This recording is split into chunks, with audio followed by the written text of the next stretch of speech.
Dr. Riaz, Dr. Gobi, and Dr. Binu.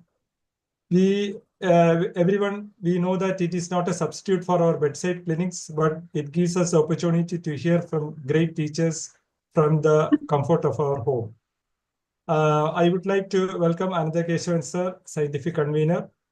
I would like to welcome from the bottom of my heart Mohandas sir, who has been coordinating this PG program very well, who is the state coordinator, and Dr. Lediga, zonal coordinator. She is so meticulous in planning well ahead and giving us the speakers in advance. As always, it is a great pleasure to hear our great teacher, Purushothaman sir, Professor and HOD, Perindalmana MES. I am sure that many students will join in the coming minutes to listen to you, sir, today. I would like to welcome the mentor, Dr. Varghese Abraham, pediatric neurologist of MOSC. And also, I would like to welcome our star of the day, Dr. Anne Maria Joshi. Today, the floor is yours. Good luck. And welcoming all seniors and students who have come today, learning over the next 1.5 hours or so. Over to you, Mohandas sir. So, in the absence of Mohandas sir, I think he had to come. Very good evening, respected Purushothaman sir and Dr. Abhi and Dr. Varghese and all other office bearers of IAP and students and my dear colleagues. I think it is one of the best program of IAP Kerala, going very smoothly, as Abhi mentioned. All the zonal coordinator, North, Middle, South, everybody is doing a wonderful job. And without labs, last 1 year, we are conducting this program. I request our students to utilize maximum and request some of them to open their video so that Purushothaman sir can ask questions to all PGs so that it will benefit for them also. Today we have our past studio of Medical College Trishumai teacher and mentor, everybody, Dr. Purushothaman sir here. So we are waiting to hear from you, sir. Over to Dr. Purushothaman sir. Thank you, Anand. I think Varghese will be joining soon. Varghese has joined. Varghese, tell a few words. Good evening, sir. Few words from you. Yeah. Good evening, all. Thank you, IAP, for giving us this opportunity. This case is a case of a tricky case, which we have managed in our in MOSC Medical College, and this case will be presented by Dr. Anne Maria, and this is managed in the Department of Pediatric Medicine. Once again, thank you, IAP, for giving us this opportunity to present our case from MOSC Medical College. Thank you. Thank you, Anand. Thank you, Varghese. In fact, I am also hearing the first time, just like all the members. So maybe I'm wrong at the end of this thing. It's a tricky case from Varghese. So we'll move on and analyze and go forward. So Anna, you slowly read it, the entire history, slowly. Okay, sir. Okay. Giving time for thinking. Okay, sir. We'll come Okay. back to the history again. Okay, okay, sir.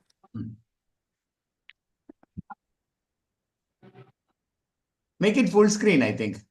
Sir, can you see now? Is it full screen? Yes, sir. Yes. Not full screen. Not full screen.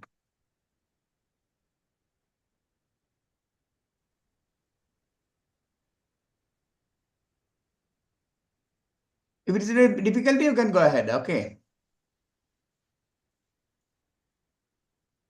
The lowermost part, there is a button. It will be easy.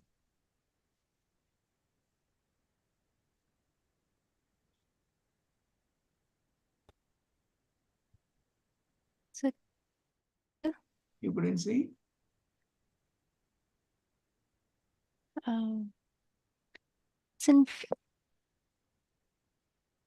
Just actually full screen in my computer, sir. You touch F5 key, FYK. FYK. Okay. F5. Okay. Yes, sir. Full screen now. And why don't you stop sharing and then share it again? Okay, sir. Okay.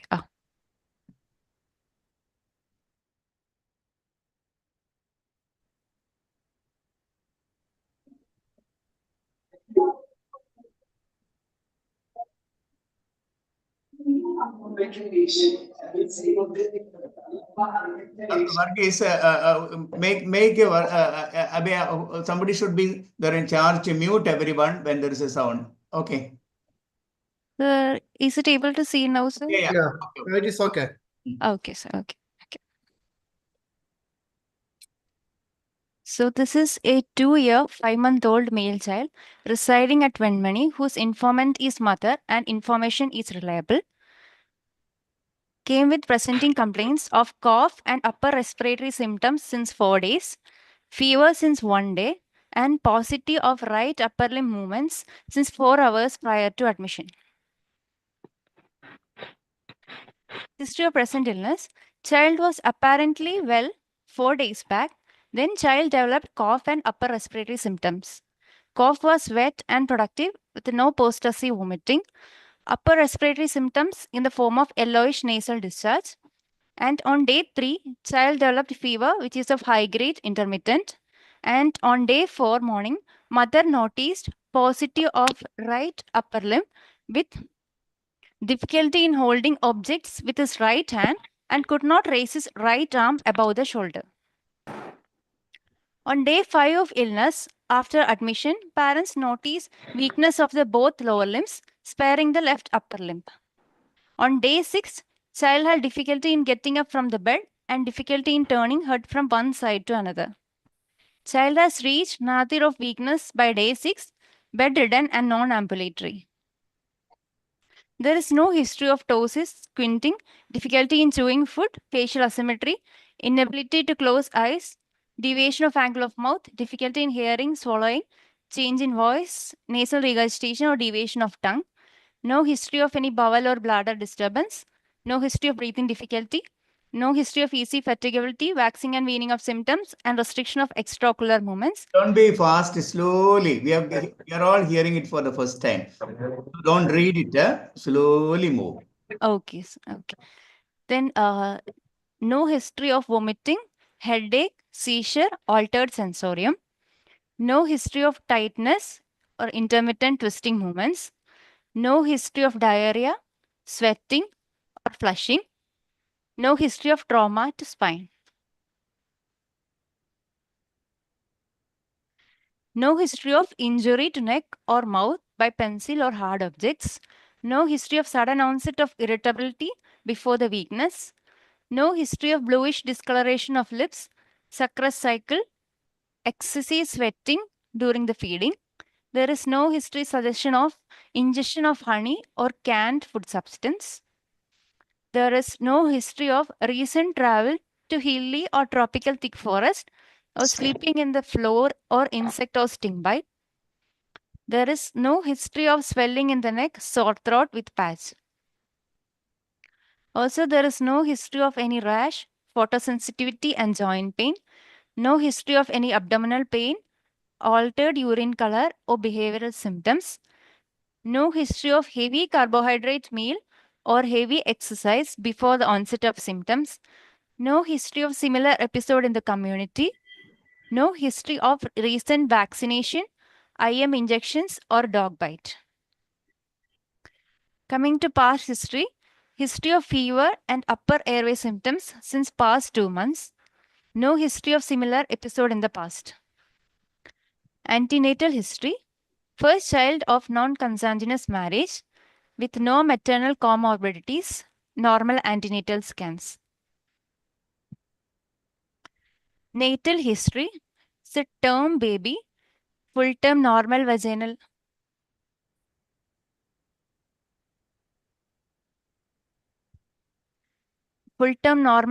delivery. Baby cried soon after birth with a birth weight of 2.4 kg.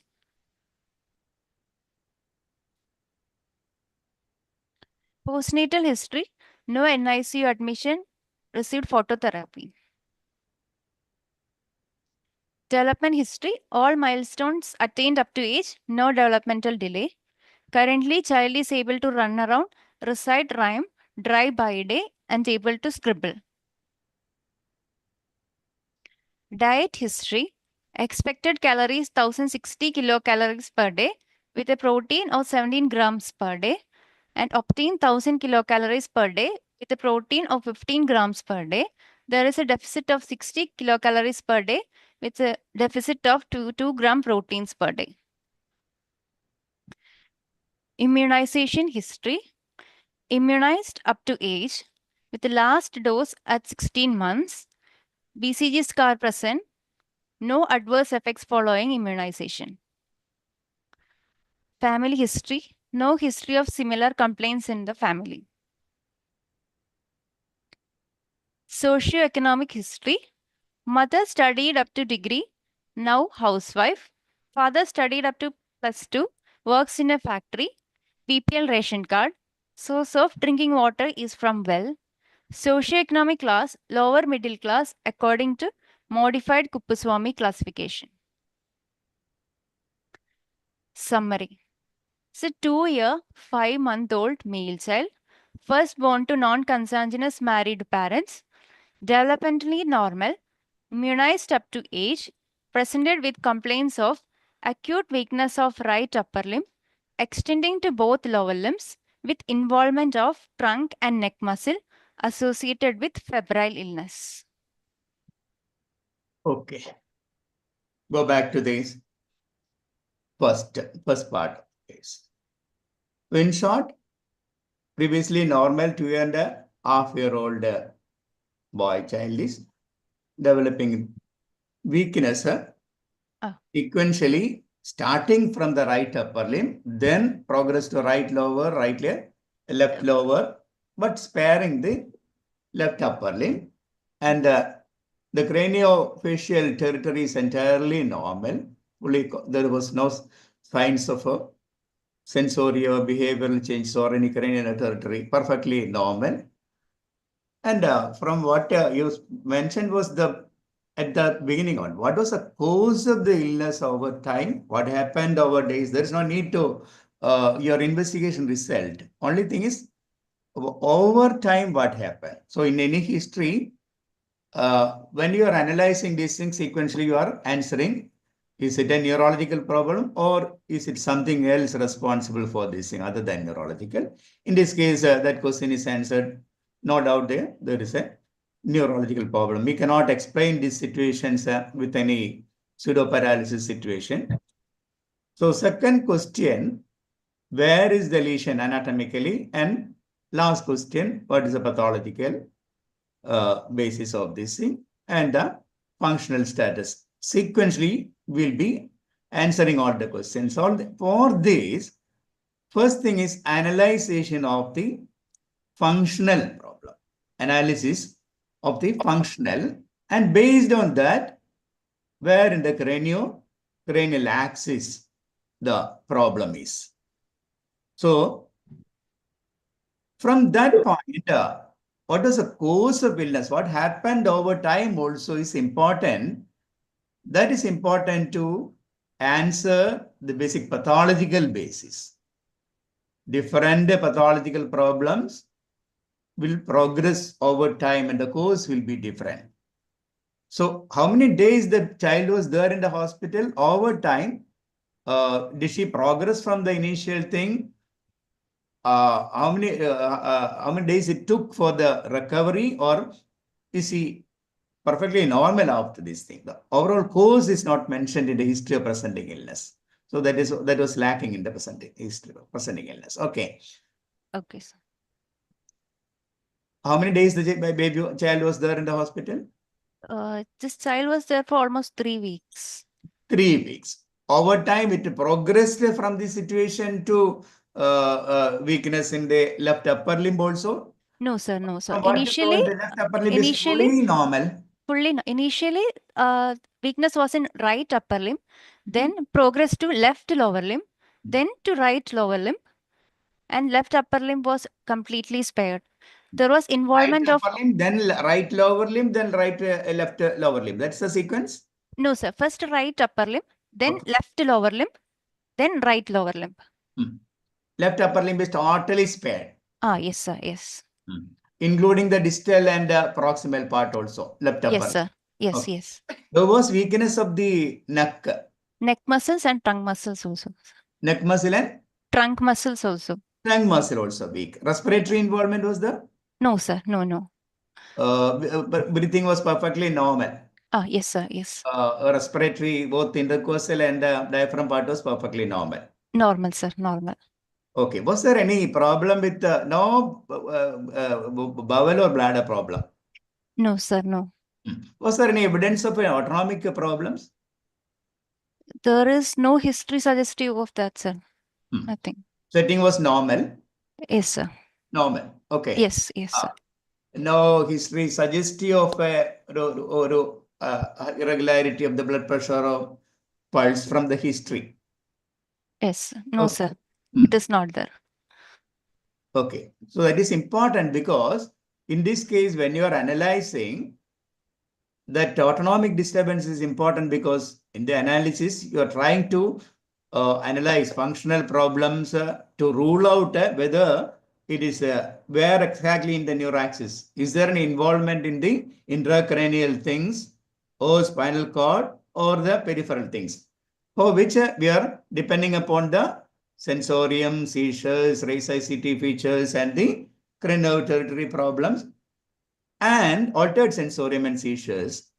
So sometimes what confuses you is an autonomic disturbance in a case of spinal cord problems entirely due to autonomic disturbance. There can be raise a hypertension and bradycardia that will confuse you. So that's the reason why I was asking. In this case, there is no history suggestive of a blood pressure variation high. So you are yet to record it, but the evidence can be there in the form of a hypertension leading on to irritability, headache, vomiting like that due to hypertension only. Okay. Okay. Sir. Yes, What sir. about the sensory things? From history, Was the baby perceiving all sort of sensations? Was there any evidence of a sensory loss anywhere? no, sir. No, no. Baby was responding to touch pain. So 2.5-year-old child, that is a limitation of asking any subjective feelings. There is a limitation. If it was an older child, you can very well ask about the perception of the vision, hearing, touch and all. So there's a limitation in this case. Still, you can indirectly have an idea about the pain sensation at least. So in this case, was perceiving pain and temperature? Yes, yeah, but there is no history from the mother side suggesting of any loss of pain or temperature.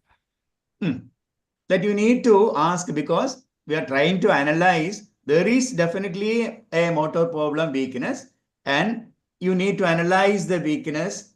And apart from that, the other modalities, other functional things which we are interested is any sensory problems, what all ways sensory is there a positive sensory problem or negative thing, and autonomic disturbances and the bowel and bladder. All these things are to be assessed. History, whatever ways 2.5-year-old child from which you can get the sensory part, whether the baby was responding to what way it was responding to the heat and hot. You can ask the mother because she will be giving bath and she'll be responding to pain at least. Those things should be there in the history. Okay. Okay, sir. Okay, This sir. is the perfectly normal child following an upper airway problem develop the right-sided right upper limb weakness. So what we need to know about that is how was the onset of that? How rapid was the onset? The weakness started all on a sudden within minutes or within hours or days. Was it a predominantly distal or proximal? What is the answer? This right upper limb weakness started within hours. Within hours. So when was it first noticed? Just noticed 4 hours just prior to our admission to hospital. Mother noticed. That's a bit wrong way of your analysis. When you are going forward with a complaint, always go forward. From the respiratory signs, it is on the 4th day or 5th day like that. Don't bring it to your time of admission. Okay. Okay. So Okay, 4th sir. day of the URE problems. Yes, fourth day only noticed. Mother Okay. noticed. Okay, when was it noticed? When the baby woke up from the sleeping position? Oh, how did it mother notice that the abruptness within hours and all? So you can bring it a little detail. In the morning hours, the mother saw the 2.5-year-old child was using the right upper limb for feeding or combing or whatever. He was using the brush, and by 10 o'clock, the mother noticed that he was not using the right upper, like that. Or is Okay. it noticed in the early morning at the time of waking up? At that time, there will be a confusion because at what time it onset. What was the time of onset when the mother noticed? It was in the morning while playing. Okay, at the time of waking up, it was perfectly all right. Okay. Okay, sir. Okay, noticed. And what exactly was the difficulty noticed? Because the analysis, we are now analyzing the functional problems of this thing. The right side hand only is involved. Okay, what exactly was the right-sided problem? Was there any pain complained by the child? Commonest of the situation, 2.5-year-old child not using the right upper limb is pulled elbow. Oh, yes, sir. Okay, so some other painful thing or falling on the right side. So is it likely to be a painful condition like pulled elbow or something? Is what I would like to know, because that can also occur. Was there a suggestive of any pain? No, sir. No history from the mother suggestive of any excessive crying or anything. Okay, he was not having any pain on moving or bending, or that is the point which you should be asking, because all sorts of pseudo paralysis, the baby will not be allowing to touch, bend the elbow, wrist. The bending and movement of this was perfectly normal. So it's very unlikely an orthopedic problem or a inflammatory or painful thing. So the next thing, what exactly was it? Is it a weakness, paralysis, or any other problem other than the weakness also? And in that situation also, you need to consider all possibilities. Is it a real weakness or a problem with the movement? Because it can be an onset of the whole problem, right-sided vascular accident with a stroke situation happening. One limb only to start with, spreading over to maybe to the upper part or lower part. That's also possible.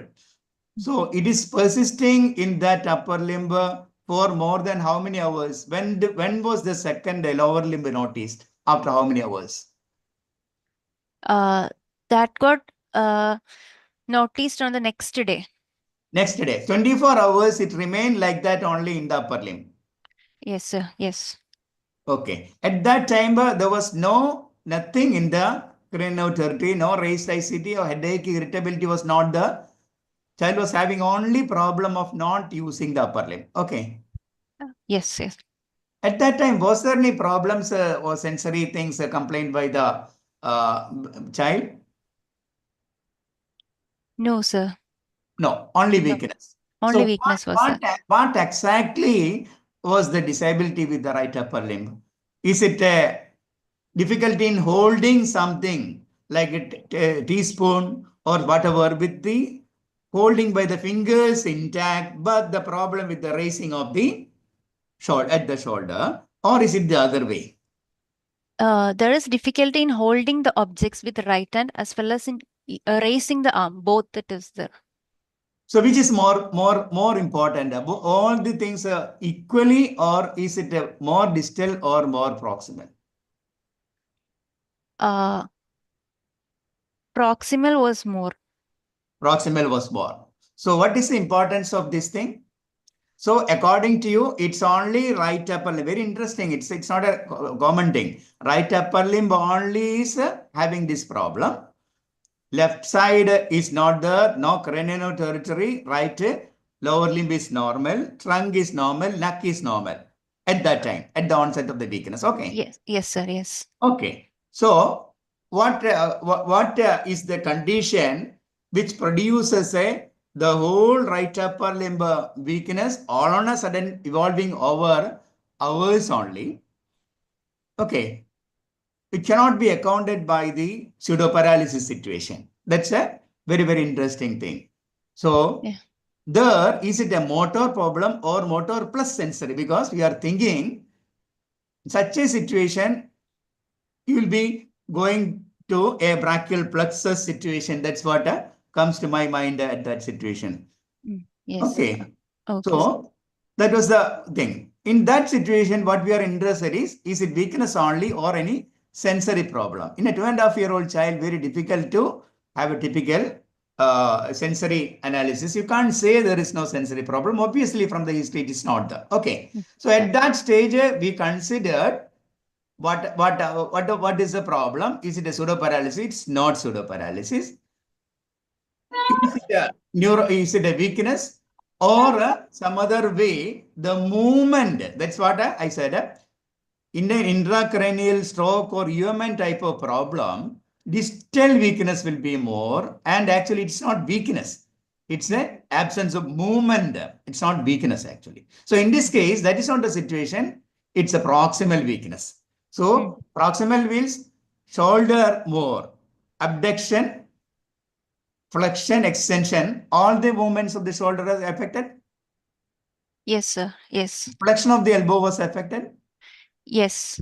So in fact, what you should be asking for is the day-to-day child's activity, what all activities was affected for the child. So that is a functional assessment. You're not going into the neurological localization or any of these things. Functional disability which happened with the right upper limb. So that's why. So he was holding the pen previously, now he's not holding. He was holding the teaspoon for feeding, now he's not using it. He was raising the hands for combing, he was not using it. So that way it should be expressed. Okay. Okay. That Okay. situation, you said there is a distal and proximal involvement, more proximal. That's very interesting. That rules out the upper motor neuron lesion. If at all one side, one limb only, you will not be considering that also. So one limb only, it must be somewhere in the brachial plexus at this stage. Now comes the after 24 hours, what is happening? Left lower limb also is affected. Okay. Yes, sir. Left lower limb also is affected. What was the, again, what was the problem noticed by the mother? When was it noticed? Next day, early morning waking up or later? Next early morning, it was noticed that the child was not able to walk. At what time? When she woke up, was perfectly all right. She was, if she came out from the bed normally, or later weakness, or at the time of waking up itself. Waking up itself, sir. Waking up itself, the baby was, what was the difficulty? The child, after waking up from the bed, the child was not able to walk. Was he able to sit up from the lying position? From the 2.5-year-old child will be sitting up after waking up. Did she sit up from the bed? No, sir. No, no, no. So you need to analyze what exactly is the functional problem there. So was there any difficulty in sitting up? Truncal weakness was there also at that time. That's what. No, at that time, truncal weakness was not there. He could sit up from the lying position. From lying position, he could sit up. Was he bearing weight on the left upper limb, left lower limb? No, sir. Left, right lower limb? No, no. Right lower limb was bearing weight? No, sir. So you told me it was a left lower limb only. Right lower limb power was normal? No, sir. Initially started with left lower limb. Then within a few hours, right lower limb was also involved. Waking up, what was it the situation? That was left lower limb. At that time, was he able to bear the weight with the left foot? Was he standing up on left foot? No, sir. No, no. How did you say? Why did you say left upper, right upper limb, lower limb is not affected? Because he was not bearing weight. Okay. there was a little bit of limping with the right side. Limping is a weight. Okay. What you think the right lower limb power is normal? Was he kicking, flexing the foot, bearing the weight on the right foot? You didn't make him Like they didn't make him stand, try to do that. No, sir. Question is it a left lower limb only, or at that time itself right lower limb also was affected or not is one thing, one question. Initially left lower limb only, sir. At that In right lower limb, he was just able to flex the leg, and just there was a swaying when he was standing on the right foot. Swaying natural. 2.5-year-old child standing on 1 feet, he is set to develop that. So swaying per se is not. Was he able to bear weight on the right limb? Was there any power in the right limb? So when you are getting another weakness in the left side, that again you said it is left lower limb. There again it's important. What functional level of the weakness is it? Was it a problem of flexing at the hip, extending at the knee, or dorsiflexion or plantar flexion, which was affected? The weakness of the left lower limb should not be the answer. Okay, where exactly? What exactly was the functional disability of the left lower limb? It was the knee extension, sir. Knee extension was defective. Okay, flexion of the hip. It was normal in left side. Exactly. That is what. Flexion and extension of the hip was happening normally. There was a problem with the knee extension. Okay. Yes, And sir. what about the foot?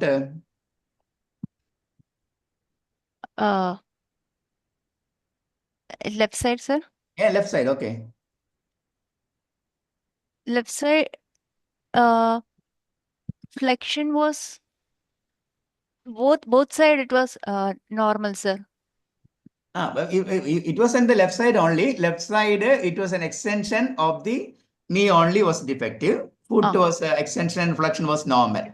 Yes, sir. Yes. Okay. That means it's a patchy involvement of the left foot. So when you're getting a patchy involvement on the right upper limb and left upper limb with extension only.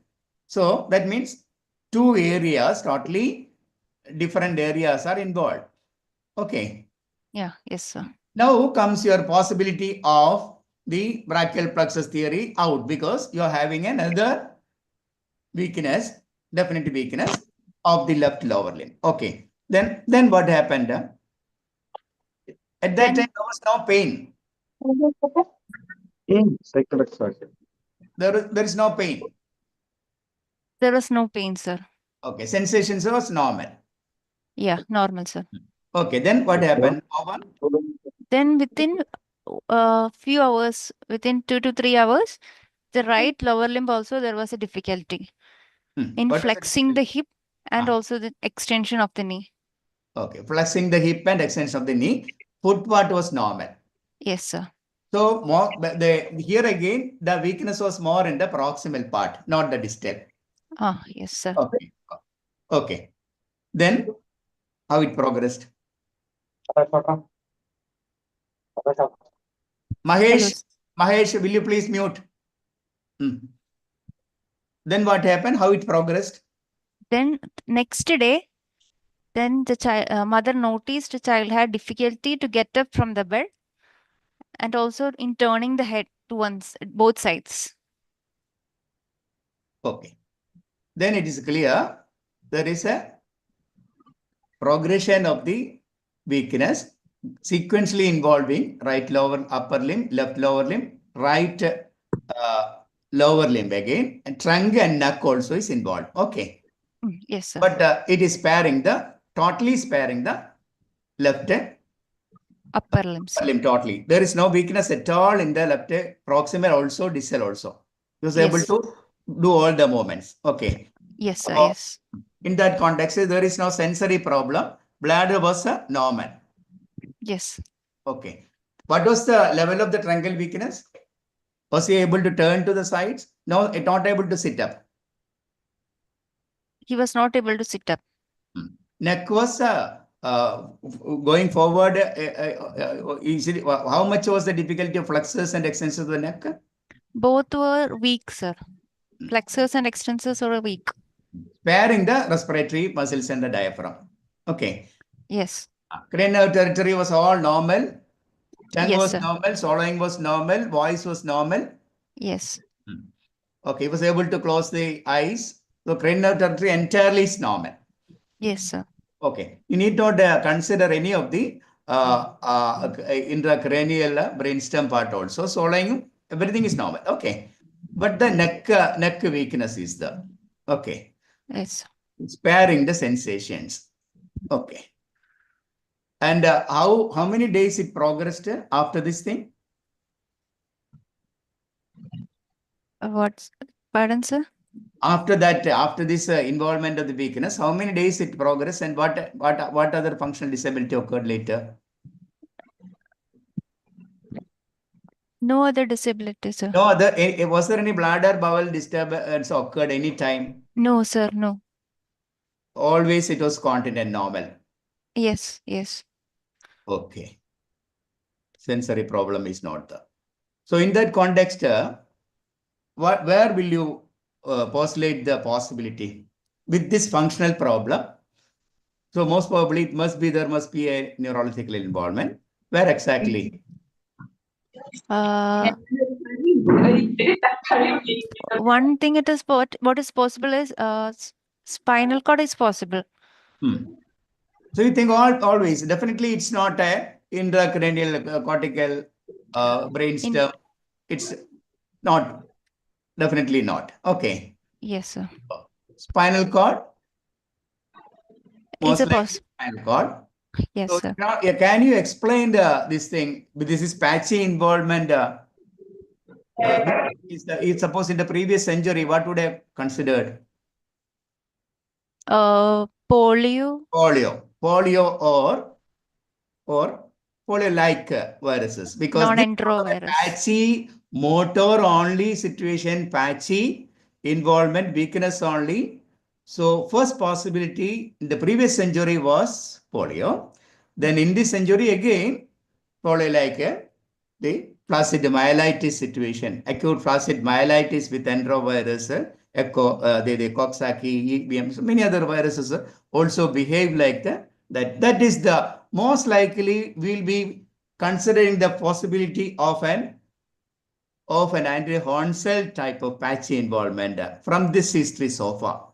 So what about you need not consider other type of situation, radicals, they're all out because this is not the pattern. Whatever manner you consider variants of GBS also, the onset and course of the illness is not fitting with the GBS-like situation. So possibility of radicals and the peripheral nerve and the binaural junction muscles are out. There's no diurnal variation in this case. Okay. Okay, yes, sir. No So diurnal variation. muscle problem unlikely, binaural junction problem unlikely. Okay. Then possibility of the peripheral nerve, is it possible?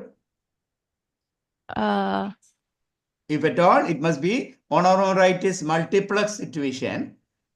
Okay, there can be a patchy involvement. Still, it cannot be explained. It is not in the weakness, is not in the territory of different peripheral nerves. So, Yes. patchy involvement, one thing is possible is the anterior horn cell. Next one possible at all in this like situation is the the mononeuritis multiplex situation. That again is not fitting with all this. These are not fitting with a particular peripheral nerve distribution. Anterior horn cell is possible. So now consider spinal cord. Forget about the intracranial part. Spinal cord lesion. Can a spinal cord lesion present like this? What all ways? What are the patterns of the spinal cord presentations? When you are considering spinal cord, is it possible in this case? Yes, asymmetrical involvement, it is possible in case of spinal cord, sir. What are the usual patterns of the spinal cord involvement when you are considering the functional involvement? Based on the functional involvement only, you are going to postulate different spinal cord type of lesions, different patterns of lesions. What are they? One is a central cord type. Very good. Central cord type. Then comes the anterior cord. Anterior cord type. Okay. Posterior cord syndrome. Cord. Okay. Then Brown-Sequard syndrome. Hemicord syndrome. Hemicord. Yes. And then involving the anterior horn cells. That is an element type that we already discussed. Okay. Yes. Yes, So sir. in this case, there is bilateral patchy weakness. Can any of these spinal cord pattern explain this combination of weakness only? From this history, there is no sensory problem, there is no autonomic problem, there is no bladder problem. Mm. Okay. Mm. So if at all you are postulating the patterns of the spinal cord lesion, which one of these pattern will you be able to fit this?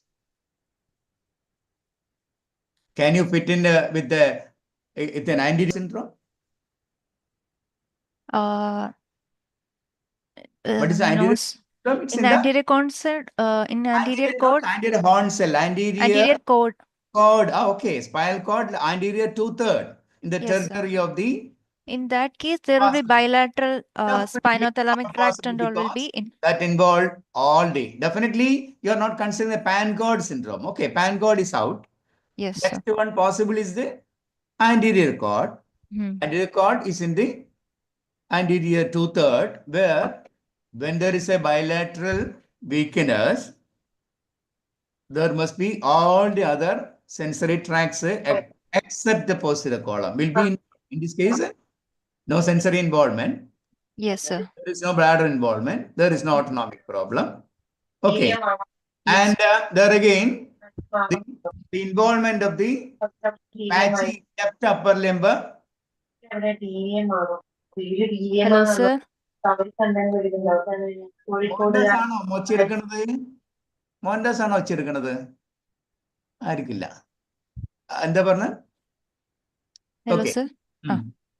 In that situation, anterior cord is not a pan cord and anterior cord definitely out. Okay. Yes, sir. And then Posterior cord syndrome is also not possible, posterior sir. cord will not produce weakness, so you need not think about this. Yes, sir. Then Brown-Sequard syndrome is also not possible because No. only one side. okay, that's not possible. Then comes a central cord syndrome. Central that cord. What also will be the central bilateral- cord pattern? In that, bilateral upper limb weakness will be more than the lower limb weakness. Yes, man in barrel syndrome type situation. Hmm. Upper limb bilateral it should be. Right side only, it's not possible in a case of Central cord. syndrome. So lower limb weakness will not be that dominant. Upper limb weakness will be bilateral and more dominant. In this case, left upper limb is totally spared. So Yes, sir. it's not fitting with the central cord type of syndrome also. So we are trying to answer the possibility of a spinal cord lesion.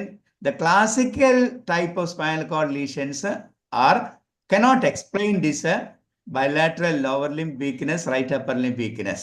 Okay. Then can it be patchy involvement? Yes, sir. It can be. Patchy involvement. Patchy Yes. involvement is possible with some of these type of possibilities are the patchy involvement. In that situation, what is the summarization of the involvement, the involved areas? Both the lower limb corticospinal must be involved. Yes, sir. Okay. Right side limb is involved. We don't know whether it is a UMN or an LMN type that you need to examine. Yes, sir. Okay, then only you can tell. At this stage, if at all patchy involvement, spinal cord, bilateral corticospinal lower limb part is involved. The upper limb may or may not be LMN. Okay. But at the same time, it should be sparing the Left upper. other sensory tracts. Okay. Yes, sir. The bladder thing. So the very near the spinal cord is the bladder fibers going, and the crossing the spinothalamic tract. Okay, so those things at present you can't say, you need to examine. Okay, so at present we are in a situation of most likely spinal cord lesion, a patchy involvement. Where exactly? So definitely there is a weakness of the trunk and neck also. So Okay. probably a cervical. Very cervical cord must be involved. Okay. But What about the lowermost? Is there a possibility of the foramen magnum uppermost lesion? In foramen magnum lesion, usually it will be like a UMN type. Okay, and one more thing, diaphragm is spared here. Spared here, yes, sir. So your involvement should only be patchy. Otherwise, you can't explain the sparing of the diaphragm and intercostals and all. By the time, if it is a anticord or a pan cord or whatever, there will be weakness of the diaphragm intercostal also. So you are going for a patchy involvement, but that must be extending somewhere in the lower cervical. Okay. Oh, okay, So sir. we'll move on to the, I think the rest of the history, there is not, the rest of the history is basically meant for after your analysis of the anatomic localization, what is a pathological basis? That was the reason why you thought of all the other possibilities. I'm not going to elaborate on those things. But in this case, nothing to account for the other reasons. All the other reasons you are considered. You move forward to the examination. Okay, sir. Okay. I'm not going in depth about the pathology part because we have been discussing the neurology problems only neurology cases recently. So there is no point in explaining and going through all those things. Go to the examination. Okay, sir. General examination. Child is allowed, active, no pallor, icterus, cyanosis, clubbing, lymphadenopathy or edema. Vitals, pulse rate 115 per minute, regular rhythm, normal volume, and all peripheral pulses felt, no radioradial or radiofemoral delay. Capillary filling time is less than 2 seconds. Temperature 98.6 degree Fahrenheit. PP 90/60 in sitting position with respiratory rate of 26 per minute, normal breathing pattern with saturation 99% on room air. So whenever you present the vitals in any case, rather than repeating what you are talking about this in any case, what all things are relevant in this case, that only should be highlighted. Okay. So in such a situation where you are considering a pathology, major pathology in the upper thoracic and cervical spinal cord producing a weakness. So what all ways the vitals are important? That's what we are interested. Okay. So we were considering possibility of an autonomic disturbance. The pulse and BP is very, very important. 115 pulse rate is a little on the higher side even for this 2.5-year-old child. Is it consistent? Did you repeat the pulse rate?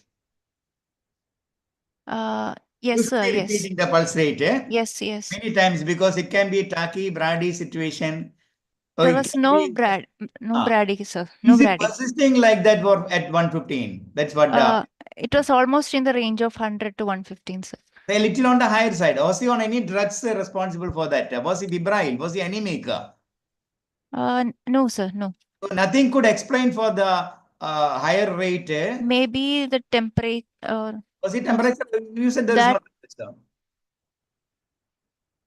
115 is a little on the higher side. Again, BP, 2.5-year-old child. You always you need to tell which centile it belongs to. For that, age, sex, height, systole, diastole, centile. That comment also need to be there because BP is very important here. Pulse is very important here. Rhythm is very important here because there can be a possibility of autonomic disturbance. So when you're considering this thing, what ways autonomic disturbance can be there when you're postulating a spinal cord problem?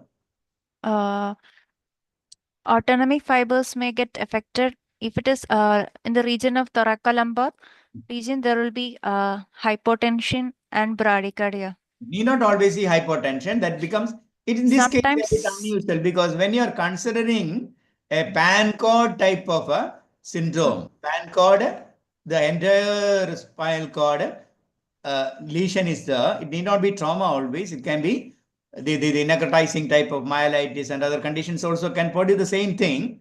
There you can get all sorts of autonomic disturbance. It depends upon what is the area involved, how much of this is spared. There can be a situation where the spared, but the released, the sympathetic can lead to hypertension, bradycardia. If it's a little higher, the upper thoracic situation, it will be the other way. What you said is hypotension. Hypertension and brady. Hypotension. In this case, that's why what is the BP and pulse is very, very important. The next one, in this case, then a little tachycardia is there may be some other reason. Still, you need to consider that possibility. Then the breathing, it's not the rate only, just like any other situation. It's not the rate only. It is not the indrawing or the other thing. So what you need here is the assessment of the breathing. Is it adequate in depth? And in any case, if the child is possible, the single breath count. What about the respiratory involvement? So any weakness situation, you need to assess the breathing part. So diaphragmatic and intercostals are normal. There is no paradoxical breathing. Rate is normal. Okay. Single breath count also is important here. Okay. So cyanosis you mentioned. Okay. Okay. In this case, you think breathing is normal. Yes. You think there is no autonomic disturbance. Did you touch the lower part, the temperature of the lower part and upper part? Is there a difference? Is the sweating normal, upper and lower part? Normal, sir. You need to do that also because it can be any of these simple things, manifestations of this thing. Okay, then good. Go ahead. Okay. Head to toe examination. Head appears normal. So in the Eyes. head to toe general examination, what are the relevant things? You are searching for the pathological basis of this thing. So is it an infection? Is it some other nutrition deficiency, some other poisoning? So evidence of all the pathological clues comes from the general examination. The other things in general examination, of course, helping for your neurological localization. Okay, the attitude and the posture of the body, abnormal movements, all those things are important. Okay, in this case, that is what we are interested. Not only the pathological part. What about the attitude, posture of the child? Was he sitting up or lying down? He was lying down, sir.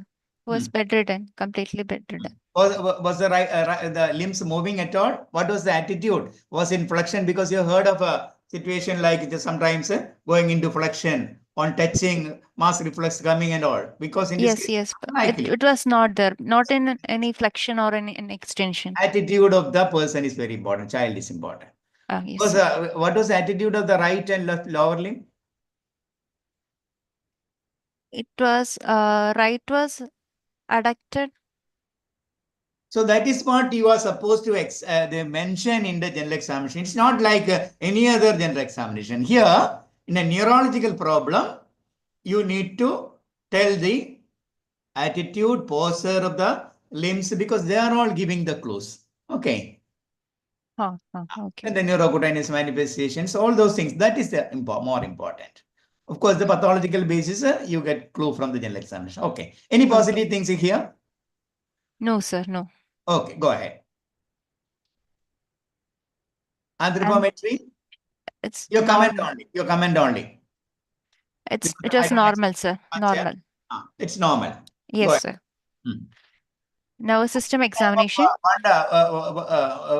One month you are not expecting any measurable problems of bony length and all. Otherwise, if it is a long duration, I would have asked you to measure this length, but the segmental length and all. So in this case, it's not relevant. Examination, general nervous system. Higher mental functions, alert. Child is alert, playful, obeys commands, respond to mother's call. Cranial nerves. No, it's not enough. What about any subtle things in the cranial nerves also? Because history-wise, the cranial nerve and the higher function are totally normal. But here again, you need to examine the cranial nerves. There can be subtle findings missing. Okay. In this case, what is the voice like? Especially, I'm interested in the lower cranial nerves, brainstem, because some of these spinal cord situations, few cranial nerves are so important. We are the cranial nerves which you will be examining, because in the history you may not be getting, but you should be looking for. Which are the cranial nerves? 9, 10, 11, 12. No, 2. Lower.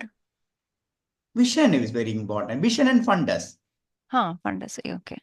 Second. What about the vision and fundus in this case? Fundus was normal, sir, in this case. Fundus was normal. Okay. Vision was normal? Yes, sir. Yes.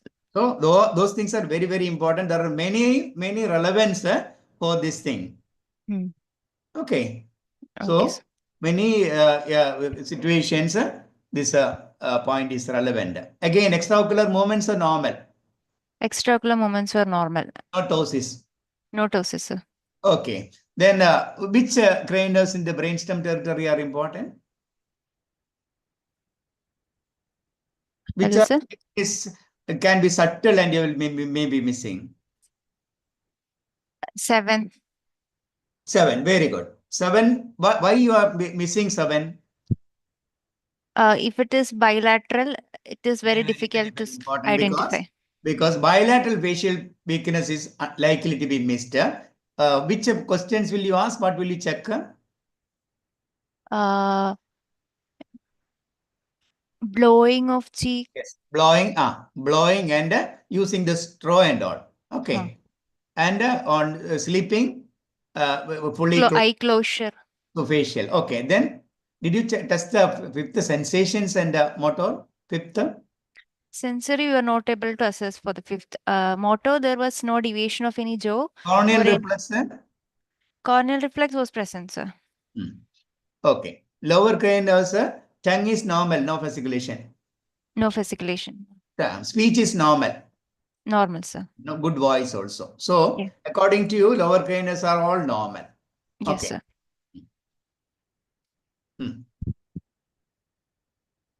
Okay. Okay. Go to the Next. motor. Coming to motor system, bulk is equal and comparable in both sides. Tone, right side upper limb, it was hypotonia, and both lower limbs and left upper limb was normal tone. So, how will you comment about the tone? Initially, look at the Right. posture. Posture. What was the posture of the upper limb? Upper limb, it was adducted and Completely extended. copy, adducted, externally rotated like that. Adducted and extended. So, it's important because there can be a difference in the tone between upper and lower part. Okay. Oh. So you need to tell about the tone of different joints also. It's not enough. In this case, we were discussing where is the weakness, more in the proximal or more in the distal. There again, tone also is important. Oh. Okay, in this case, you feel the elbow joint and shoulder joint, all the areas, extensors, flexors, tone were equally involved, hypo. Yes, yes, sir. Okay. Then Left upper limb was normal. normal. Right. Right, Lower, both lower limbs and were normal. Right and left, both lower limbs were which normal day tone. of this examination are you talking? On the day 1. Yes, sir. Yes. Okay. On the day 1, at the time of the weakness of the lower limb, day 1, 2, or when the weakness evolved, on the initial days, you are telling the lower limbs, both sides, the tone is normal. Yes, sir. Right upper limb only hypotonia. Yes. So according to you, there was weakness of the right upper limb, left lower and right lower. And now you are telling tone in all the joints are normal. Yes. Extensors and flexors equally. Tone was normal, sir. Okay. Why? How will you test the tone? You know. One is the flappability. You need to test every method. It's not just the passive movement only. So in this case, it's important. You need to roll. You need to bend the knee. How it comes. So the flexors, extensors of the knee and other areas. Then only you can tell it was normal according to you. Yes. A bit unusual. I didn't expect that. That's why I'm asking. Left upper limb agreed. Right upper limb hypotonia. Agreed. But the other thing not agreeable. Okay, move forward. Power, neck flexion and extension was weak. How weak? Whenever you are grading so all these examinations are important. The tone you need to tell different groups, it can be different. Hmm. And in the MRC grading also, it's important. Flexion grade, extension grade of the That left. was very difficult to assess in this child. sir. In the lying position, whether the child was bringing the flexing, Not completely, sir. that means against the gravity, flexion is affected. Ah. So even for some other things, looking for it, taking, maybe there will be an effort of flexion. Okay, so if that is there, that is against the gravity, flexion is there. Otherwise, it is not there. Okay. In the other position also, you can ask him to show something in front in the prone position, whether there is a extension against the gravity. Okay, so that Okay. also possibly with some techniques. Okay, so Okay. definitely there is a flexion extension. Weak is not enough. You need to grade there also. Okay, Okay. right side and the Right side, in shoulder, flexors, extensors, abductors, adductors, everything was 2/5. so from And here, left what you are selling, right side, proximal distal difference is not there according to you. yes. All grades are 2. All muscles are equally involved. That's what I understand.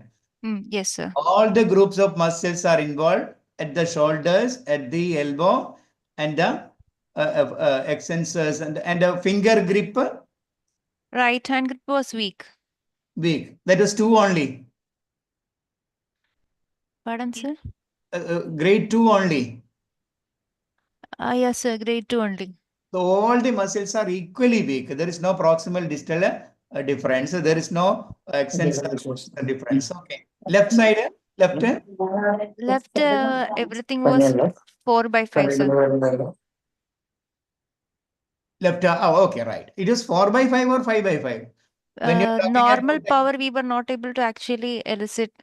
It was there against the resistance, it was there. But see, when you're talking, everything is age appropriate. Your grading of 5 is what is expected for a 2.5-year-old child. When you're presenting this as 4/5, that has a meaning. There is a weakness. Okay. So you should be telling, if you think the power is normal in the left side, it is 5/5. okay. Okay. So what do you Okay. think? There is a weakness on the left side. Weakness was not the only thing we were not able to. It was there against the resistance, but we couldn't. It's a grade expected for that 2.5-year-old child. Tell it as a normal. Normal. All Okay. the thing. Okay. Then Okay. lower limb. Then trunk, lower- intercostal muscles, and diaphragm were normal. You didn't tell about the lower limb. Yes.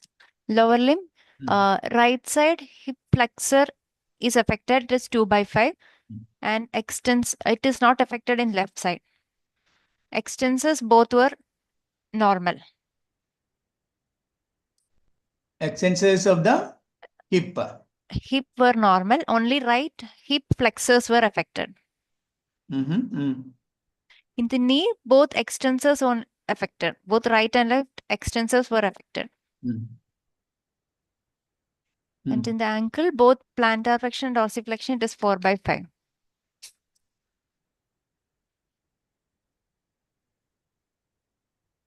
Plantar flexors, extensors were having good power. Yes, sir. Bilaterally. Okay. Yes. And in the knee, extensors are more affected than flexors. Okay. Yes. Okay. So in the lower limb, both sides are involved. Extensors of the knee are affected. Hip minimal affected. Okay. Foot Yes. is having good power. Okay. Yes. It's on the day, first 3 days. Okay. Yes. Then. Reflex, superficial reflex, corneal conjunctival is present. Abdominal reflex was present. Chromastic reflex was present. Anal reflex was also present. Plantar was extensor in right side, flexor in left side. Plantar was extensor on the right side. Right side. Elicitable on the left side? Flexor. Left side was flexor, sir. Okay. Deep reflexes, biceps, triceps, and supinator was absent in right side, and left side it was present. And bilateral knee was brisk reflexes with normal angle jerk reflex. So what is it from the reflex? What are obvious? Reflex. From the power and reflex, what do you think? Your postulation of the spinal cord, clear. Okay. Where will you put the lesion if there is? What all things are affected here? In case of reflex, it is right upper limb. It is a reflexia. All the Features of LMN in right upper limb. In lower limb, it is a normal tone with brisk reflexes in the knee with right plantar extensor. It's suggestive of a UMN type of lesion. There is a human, bilaterally human. Even though Bilaterally human, yes, sir. side you think angle is only 2 plus, that is a angle you don't expect this sort of this thing. Definitely knee jerk positive means bipyramidal situation is the Yes, sir. Bilateral pyramidal situation is the left side upper limb spared, right side definitely all these things are gone. So there must be a lesion where in the spinal cord involving predominantly on the C5 or down right side. In the cervical region, right side. Cervical region, right side, C5. Okay, C5, 6 situation, and there is a bilateral pyramidal is involved. Okay. Yes, sir.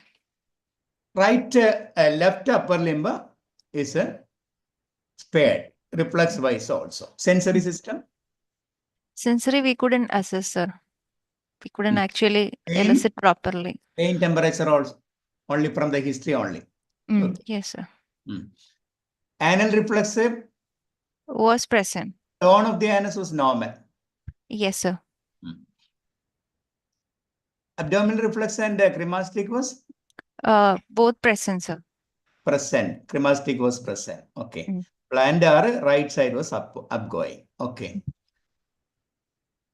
Okay. Cerebellar signs, there is no nystagmus or any dysmetria. Gait is not assessed. Then so you cannot assess the cerebellar signs in the lower limb. Only possibilities to tell about the nystagmus and the speech and the left side upper limb only is having good power. Other things you cannot assess the cerebellar. In this case, unlikely. Okay, go ahead. Meningeal signs is absent. There is no signs of any autonomic instability. Okay. Other system, gastrointestinal system, it is Hold on soft, now. normal, sir. Okay. Coming to clinical summary, it's a 2-year, 5-month-old male child, first born to non-consanguineous married parents, developmentally normal, immunized up to age, presented with complaints of acute weakness of right upper limb, extending to both lower limbs, with involvement of trunk and neck muscle associated with a febrile illness. On examination, child had motor low element type of weakness in the right upper limb and asymmetric bipyramidal type of weakness in bilateral lower limbs with absent deep tendon reflexes on right upper limb and bilateral brisk knee jerk reflex and right extensor plantar response. Okay. With this thing, what will be where will you put the lesion as? There must be a cervical, at the end of a cervical myelopathy. Major possibility of a patchy involvement, anterior horn cell, polio-like this thing. Acute flaccid myelitis was one of the high possibility. Like a few of the other viruses, polio-like viruses, was considered. Okay. At the end of examination, whether that can explain this thing now? Anterior horn cell. Is it possible to explain now? No, sir. Because lower limbs, it's a UMN type of lesion. It's so not an element type. So your possibility of the anterior horn cell is out. Definitely there is a bipyramidal sign. Yes, sir. Okay. Bipyramidal sign is there and the lesion is there, definitely involving the spinal cord, the cervical. Okay. Cervical starting from the 5 to, okay, the brachial plexus situation, right? C8. The pupils are normal. There's no C2, horners. sir. Okay, that was one thing which we are interested. Horners was something. Not there. It's not no horners. So I think there must be a spinal cord lesion in the upper part, in the lower cervical. It's involving extending left side also it should be involved. Can it be explained by what type of pathology? When you are getting bipyramidal, but there is a element type of lesions also in the lower cervical right side. So what type of pathology can explain this thing? Can it be explainable by a vascular pathology? Is it an extramedullary compression situation, compressive myelopathy or intrinsic? It can be non-compressive. Non-compressive. It's unlikely because what are the points against your extramedullary? Because the pattern dural of compression? weakness Is it is an not extradural compression, in intradural? extradural. The pattern of weakness will be like in an ipsilateral arm with ipsilateral leg, and then the opposite side leg and arm. That means an Ellsberg phenomena can be seen. Ellsberg phenomenon. It's not a Ellsberg-like situation. What is the point against Ellsberg-like situation? It is the right upper limb and then the left lower limb. No, it's not Ellsberg. What would be the situation in Ellsberg? So now we are Left, talking. right upper There are limb. a rarer situation when you are postulating a cervical spinal cord lesion. We need to consider a few atypical things. Set pattern, Ellsberg phenomenon. These are two things which you need to discuss. What will be the pattern of involvement in Ellsberg? In Ellsberg, there will be ipsilateral arm with ipsilateral leg, then goes to opposite leg and then opposite arm. It will be in anti-clockwise direction. Oh, what is the point against that here? Here it is starting from the right upper limb and then going to left lower limb. So it Is is that the only point against? That is the point against. What is the point against that? It will always be UMN. UMN features. Okay. Its right upper limb is LMN. So that is cannot be explained by Ellsberg phenomenon. Okay. Yes. It's not following a Z pattern also. That is another pattern which is okay. Yes, sir. So it is not like your extradural. There is no root pain or root like finding also is not there. So it must be an intramedullary lesion itself, but intramedullary, there is no bladder involvement, there is no autonomic involvement. So it's not fitting with any of the features. So it's not one side, it is bilaterally. So it must be patchy lesion significantly involving the right lower cervical part. It's not sparing the left. So more than one lesion. It cannot be explained by one lesion entirely stretching from the throughout horizontal axis. It's not. In that situation, all the sensory and the autonomic will be there. So patchy involvement selectively more involving the right side where anterior horn cell also is involved. So anterior horn cell involved means the anterior horn part is involved. At the same time, the descending pyramidal also is involved. So when you get that sort of situation, usually in a central cord situation, central cord like syringomyelia, where the crossing fibers of the spinal thalamic tract will be involved, but it should be left side involvement should be there.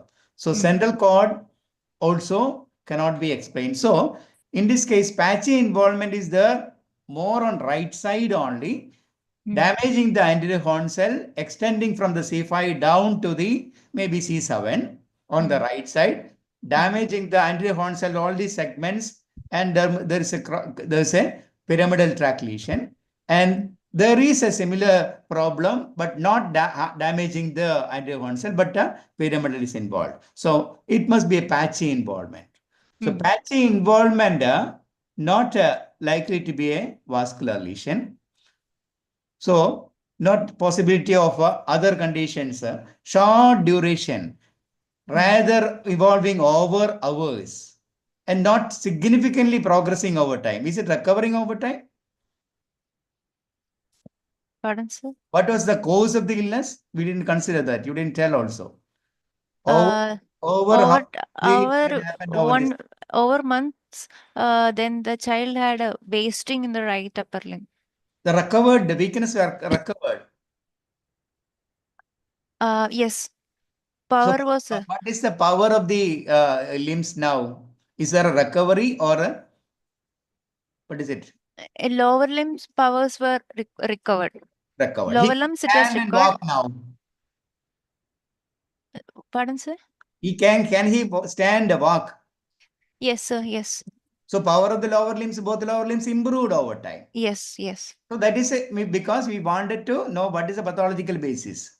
Huh. So it's a evolving over few hours, progressing over time and recovering. So that is Yes. a demyelination itself. So central demyelination is the most likely situation, but patchy involvement. Okay. Yes, sir. So what are the situations when you are considering common things, Adam-like situation, Mog situation, multiple sclerosis, all these things are possible. But Adam is one of the commonest, but there is no alteration of sensorium, there is nothing. No seizures History or of a encephalopathy. intracranial thing, and the vision is normal. Yes, sir. So Adam, unlikely. Mog again, if it is a Mog, invariably the upper cervical and bladder involvement, autonomic bladder and all the other things will be involved. It cannot be Mog. NMO, unlikely. So what is fitting with most likely, what we can consider is the sort of a demyelination which can be part of your multiple sclerosis. So multiple sclerosis can present just like this also. Patchy involvement. I'll put the post-diagnosis multiple sclerosis in a young child. Maybe I'll be foolish to consider that situation a 2.5-year-old child, but that is not fitting with the common things. So patchy small demyelination, sparing different tracks. Okay. Okay, sir.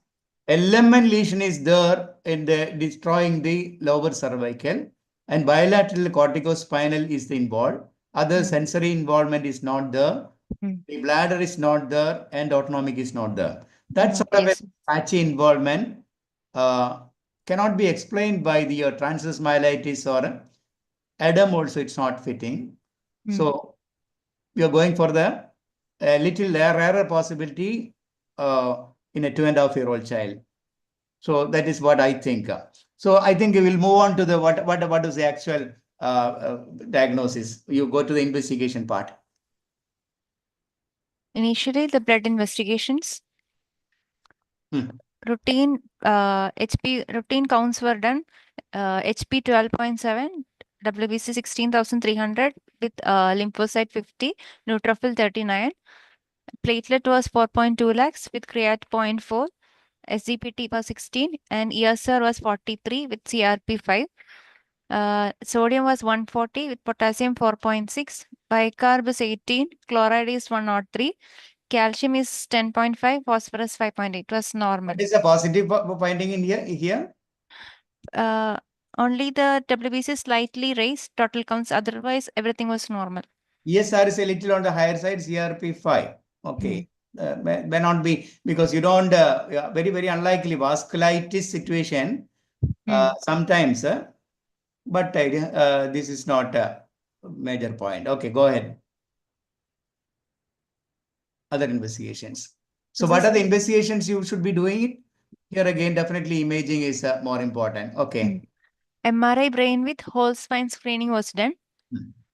In the right side image, it is in this cross section, it is showing hyperintense lesion more on the right side. What about the brainstem part? Pons is normal, medulla is normal, cerebellum is normal. There is a hyperintense lesion extending from C2. Starting from a little higher level. We postulated from C5 onwards. Here it is from C2. C2 onwards down to C7, C6. T2. T2. I can't see. Okay. T2. In the axial cut also, Yes, it is more on the right side. At what level is that axial cut? that is at higher cervical, sir. C2, C3 level. C3. Okay, it's more on the right side itself. It is extending to the other side also. So it's not respecting any vascular territory. Okay. So demyelination-like situation. So this I don't think it's a pattern fitting with the MS part. Okay. Was there any imaging of the brain taken? Yes, sir. Yes, it was normal, sir. Normal. Okay. Okay. So demyelination in that area. In the lower part, it is not there. Not Okay. there, sir. Okay. So Then any we had done a CSF analysis. Ah. At admission, it was WBC 800 with 8 RBCs with neutrophil 74, lymph 26, protein yes, 81, and cells were there. Okay. yes, 800 cells were there. 800 Protein cells of lymphocytes, huh? 20. Predominantly neutrophils. Okay. Yes, sir. Oh. Protein was 81 and sugar was 53. So that is fitting with your Adam-like situation. Central demyelination with the cells neutrophils this much. Maybe some para-infectious cause because Mm. associated with febrile illness. Mm. Okay. Then 10 days later, we have done again a repeat LP with the which showed improvement. There was WBC2, neutrophil 1, lymph 1, 65 protein, and 57 sugar. you put the patient on steroids only? No, so initially we started with IVIG Mm. because the cell counts were already high. So we started. Then the child was not improving. Then we started with methylpred. Is it indicated? Is it a first choice? Will it be steroid or IV gamma? Is it a IV gamma indicated? Did you do the NCV? Yes, sir. Yes. What was the NCV like? Uh, Certainly peripheral demyelination or what was the F5? This is suggestive of motor axonopathy. In the right upper limb, it was not recordable. There was a decrease in amplitude. Oh, that was the justification. Okay, it's not the CSF cells. CSF cells is the other side of this thing. Okay, there was a involvement. Decreased amplitude in the right upper limb. Okay. It was not recordable. And what about the other nerves, the lower limb nerves and other conduction was normal? Normal, sir, normal. Okay, what was it type? Aman type? Yes, sir, with motor axonal polyneuropathy or motor axonopathy. But in the lower limb was part was normal. I can't read. Lower limb part was normal, sir. Left side also was normal. Normal. So it was there, but it's only on the right side. Okay. So you did a trial with IV gamma. Yes. And it didn't show a response, and you started steroid, and it responded to steroid. Yes, sir. Okay. Did you send for any other antibodies? Yes. MOG was and anti-MOG was and anti. Definitely, that it's not was fitting negative. with the Not that was negative. Okay. Okay. Okay. Varghese, because actually I'm a pediatrician, so looking my own side. You're an expert. What's your comment about this thing? Last word from you. Yeah, sir. This one is a tricky presentation. And more than that, this is a 2-year, 5-month-old child. So the clinical localization was too difficult in this case. And the patchy weakness is there. So predominantly, this child had an element weakness in the right upper limb and lower limb. It's bipyramidal signs, and with cells are also there. So initially we thought of a infective myelitis, which is cervical myelopathy with a infective pathology was thought. And this child was started on with antibiotic. Under the cover of antibiotic, we have given IVIG, and it was not responding. And then the child was started on given steroids. So the even that NCS, when you are looking carefully into it, it was actually showing some amplitude decrease in the lower limb also. So which means that there is a more involvement of the anterior horn cell, and there is a mild degeneration of the axons, which is also happening. This NCS was done on day 7. So this child, unfortunately, he had improvement in the symptoms, but he is having weakness on the right upper limb is persisting. with wasting of the muscles, and also he is having gradually developing scoliosis. That means the paraspinal muscles are also getting involved on 3 months, 3 to 4 months after follow-up, sir. Okay, okay. So etiology most probably will be like a para-infectious demyelination should be considered, sir. HIV status was normal. Yeah, just normal, just negative, sir. Okay. Mohandas, any comments from Dasan? Sir, I was not listening from the beginning. Okay.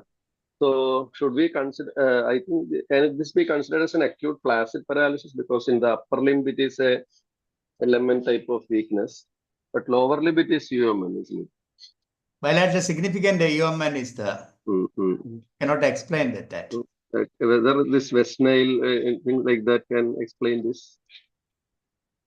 Sir, viral CSF viral panel was sent, which was not specific for West Nile, but viral panel was also negative, came as negative, sir.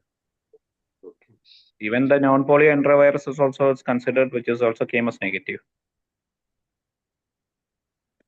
West Nile, usually the angle jerk will be negative, I think, and more of a element type of features. Usually polio-like presentation. Okay. Then, and did you send for AB program? Yes, sir. Yes. Tool send, okay. Yes, it was sent. Viral panel biofire and all you send, but more than that, we should be always considering our national programs. AP reporting and the stool sampling always should be done. I think that's enough. Not much of a theory part need to be discussed. This is enough. Okay. Does any comments? Srinivas sir arengundo?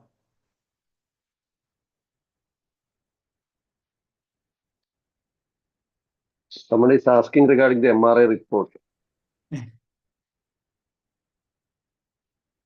MRI is actually showing extensive lesion, T2 hyperintense lesions, which is extending from C2 level to T1 level, with more involvement on the right side, without any contrast enhancement. The MRI brain is normal. And when you are doing the contrast, always lower part, the coda enhancement also is to be shown. Very important. Coda part also need to be shown. Yes, sir. Okay, I think that's enough. Thank you all. Thank you, Anna. You presented well. Thank you, Thank sir. you, sir. Well presented. Thank you, Varghese. Thank you, sir.